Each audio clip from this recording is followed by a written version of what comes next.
Welcome back to the Rico Pool Show. Again, I equate putting your children in a harmful situation as child abuse. If you are entering this country illegal, knowing that you have a defenseless child in tow, you are a scumbag.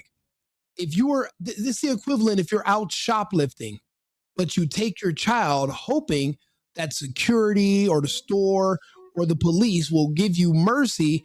If you show that you have a baby, I think you're abusing the system and you are literally taking advantage of people's kindness.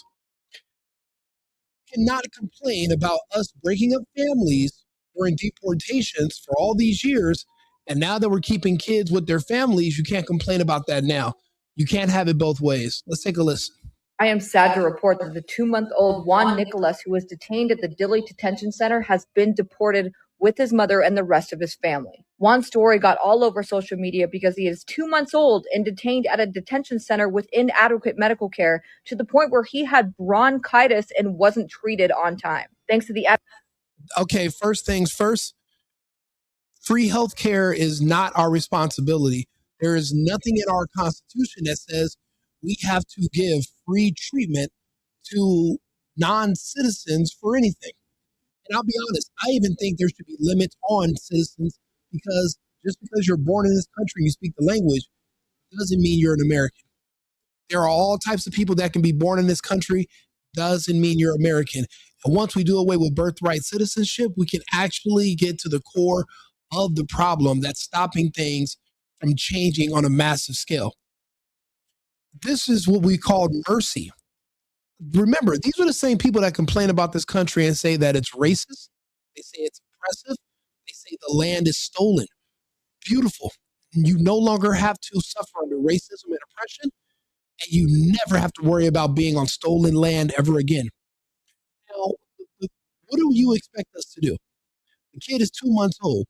That means he can't get his own place, he can't drive, and he can't even qualify for the free buses Mandami said he was going to give out. So what would the kid do? It would be a burden on our system, and he would be at the mercy of some nice family that would want to take him in.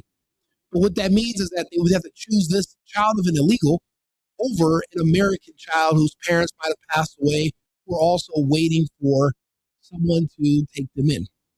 So these illegals are displacing Americans, regardless of age, one at a time. We kept the family together. They're still a unit.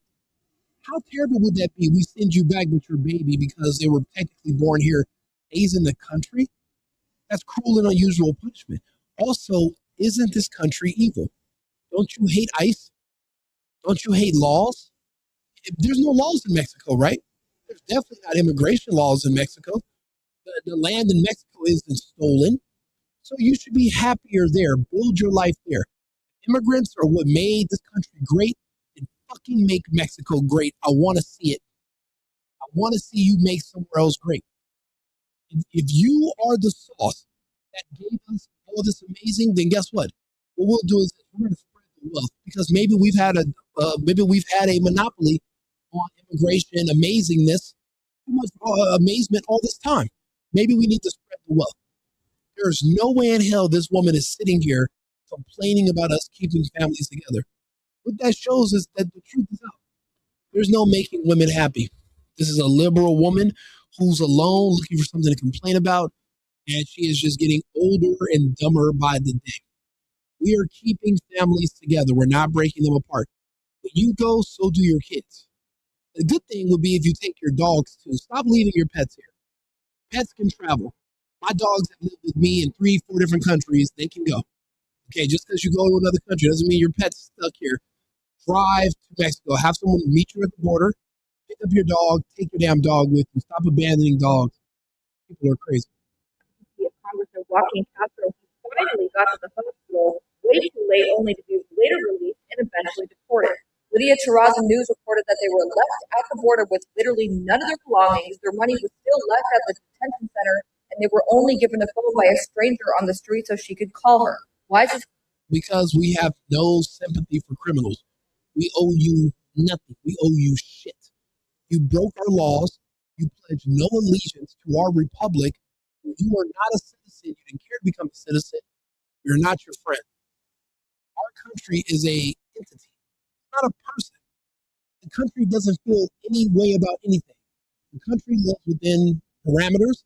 We have laws, and people who are in this country are going to have to follow those laws. If those are too much for you, don't live here. Live somewhere else. But no, we don't owe you anything. We're not guaranteed to bring your belongings. What the hell's wrong with you? Happening because immigrants are not getting their court dates. They are not honoring due process at all, especially. You are not due any due process. You didn't go through the due process to come here. Actually, us arresting you is due process enough. No one executed you. You didn't get beat in the street. You were actually arrested, taken in, processed, deported. That is due process. You don't get to slow down the process by adding in there extra things. Nobody cares what you want to see. We have federal supremacy. You can cry as hard as you want to, but instead of crying, why isn't this chick with her glasses, why isn't she at the border waiting to meet them when their plane lands and helping them get their life restarted in Mexico? Why is she here complaining? Why is she still online? Get up and get out of here. In Texas, where they just ruled that people can get detained until their final court dates that are not actually happening. If you are still working for ICE as an attorney, honor due process and do the right thing. No. We're not wasting time. There's too many of them for us to drag this out. If you're working for ICE, keep up the good work. If I ever see you guys out, I'm paying for food. Everything's on me. I appreciate the work you're doing. I'm seeing the results. The rents are going down. The crime is going down. And the employment is going up. Thank you, Trump. Thank you, ICE. It's America first and America only. I'll be back on live with another topic in about 20 minutes. And yeah, fuck them kids too. If you have a baby, just because you have a baby doesn't mean you're going to be able to stay in this country and use it as an anchor to drag on our sympathy. I'm so sick of being manipulated with my heart. Those days are over. We're going to do what must be done. There will be eggs that will be cracked to make this omelet. Don't be the egg. Come in here the right way or stay home. There's no sneaking into this country. I don't care how many kids you have. I don't care if you've been here for 40 years. If you don't have citizenship, you're gone. I need your job times 10. We need all of them. We don't have any room to share with anybody else. It's America first and it's America only. I've been needing to find a new apartment, which has not been easy with credit as bad as mine. Luckily, I found cosigning.com. They connected me with a cosigner who helped me get my dream apartment for me and my dog. I just paid a small fee and was able to move in fast. Get the cosigner you need for the apartment you want. Check out cosigning.com today.